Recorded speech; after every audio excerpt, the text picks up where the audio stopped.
people who do not have their natural teeth and they depend on dentures. 40% of them have maldigestion. And because they have to eat something to fill their stomach, they do that without paying attention to how the food should enter their stomach. Conventional dentures do not provide that ability for them to have the correct diet.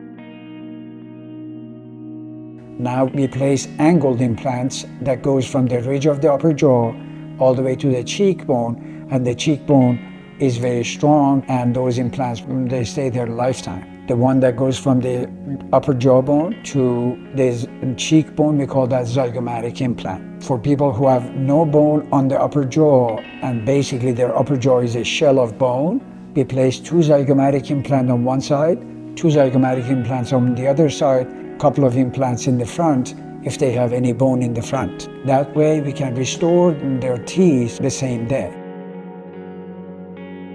By use of our CT scan and our scanner, the new technology, we are able to even fabricate the bridge for them prior to them coming to the office for the surgery. So the bridge is fabricated before they even walk in the office that day. And then we place the implants, and we place the attachment, we place the bridge, and the patient walks out of the office with their new fixed bridge the same day. We have gone a long way from only offering complete denture to a fixed bridge the same day.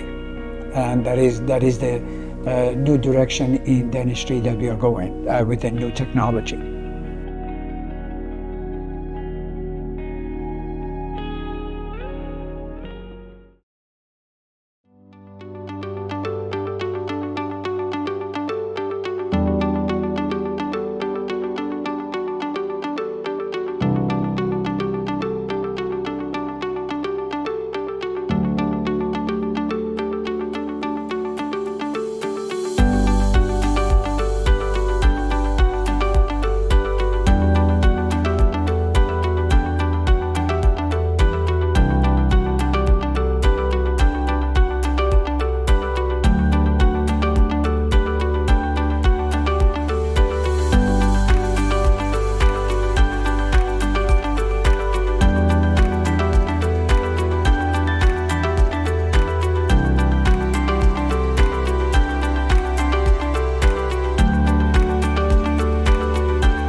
A denture has been around for decades and centuries, but it is not the best option. Upper denture will cover the roof of the mouth. People complain that my denture gags me, my denture distorts my speech is different, or the food doesn't have the same taste. Those are the complaints I hear from people who wear the upper denture because it covers the roof of the mouth.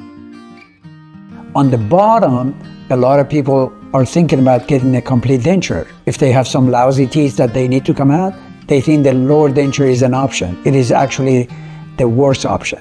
And the reason for that is the lower denture floats in the mouth. Behind the lower denture, tongue exists. Every time the tongue moves, the lower denture moves. The tongue moves for talking, for chewing, for swallowing, for laughing. Everything you do, the tongue moves. Every time the tongue moves, the lower denture moves.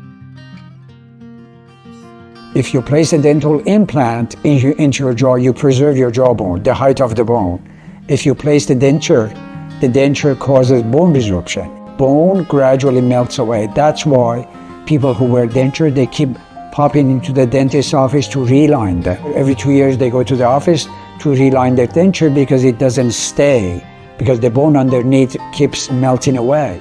And after several relines, the dentist says, I have to take the denture away from you, I have to make a new denture, or you may have to go with dental implant.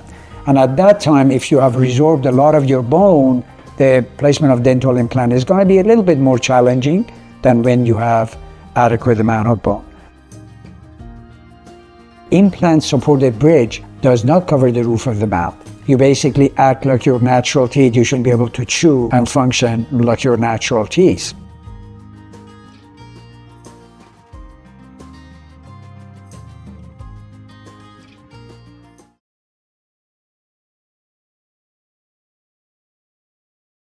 Nowadays, the failure rate in dental implant is very, very low. Nationally, it is between 1 to 2% of the failure rate. I would like to say in our practice is even less than 1%. There should not be anything to worry about if someone is getting dental implant to replace their natural teeth. Once the dental implant is integrated well with the bone, and once you are aware of what you need to do at home, for your oral hygiene, you should be able to maintain and keep them for a lifetime. Many times I hear some people think that their body may reject a dental implant. That is a misconception. Been dealing with dental implants for the past almost 30 years, and I have not seen any rejection of some sort. Dental implants, for the most part, are made out of titanium alloy. They are the same material that the knee replacement and total hip replacements are made out of, or any bone plate is made out of. Usually body compatible, and the body does not reject them. I believe that is a misconception. A dental implant does not have a nerve to hurt, therefore it doesn't hurt. As long as the oral hygiene is maintained and the person is aware of the health of their gum, they should not experience any pain or discomfort related to dental implants.